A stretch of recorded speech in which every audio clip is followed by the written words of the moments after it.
Bus ప్రయాణాలు ఉజ్జుఘంటికల్ని మోగిస్తూనే ఉన్నాయి.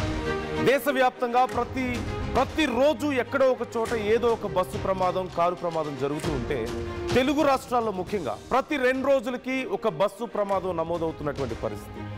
ప్రతి ప్రమాదంలోనూ పదుల సంఖ్యలో ప్రజలు ప్రాణాలు కోల్పోతూనే ఉన్నారు. ఇప్పుడు తెలంగాణలో మరొక ఘటన చోటు చేసుకుంది. హైదరాబాద్ విజయవాడ హైవేపై ఒక ప్రైవేట్ ట్రావెల్స్ బస్సు దగ్ధమైంది. హైదరాబాద్ నుంచి నెల్లూరు వెళ్తున్న విహారీ ట్రావెల్స్ బస్సు చిట్యాల మండలం వెలిమినేడు వద్ద షార్ట్ సర్క్యూట్తో మంటలు ఎగిసిపడ్డాయి. ఇంజిన్లో మంటలు రావడంతో రోడ్డు పక్కకు ఆపేశాడు బస్సు డ్రైవర్. బస్సు వెనక అద్దాలు ధ్వంసం చేసి ప్రయాణికులు బయటకు వచ్చినట్లుగా తెలుస్తోంది. డ్రైవర్ అప్రమత్తతో 30 మంది ప్రయాణికులు సురక్షితంగా బయటపడ్డారు.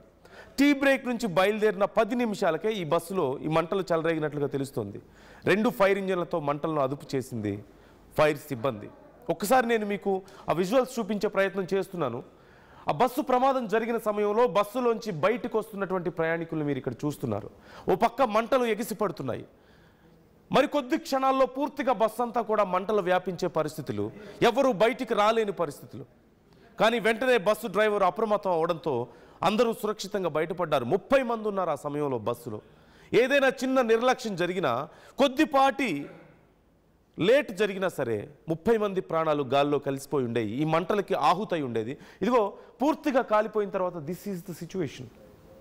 ఇది జస్ట్ ఇమాజిన్, ఒకవేళ కనుక ఏదైనా కొంచెం నిర్లక్ష్యం జరుగుంటే, కొద్దిగా లేట్ అయి ఉంటే లోపల ఉన్న వాళ్ళ పరిస్థితి ఎలా ఉండేదో ఒక్కసారి మీరు చూడొచ్చు.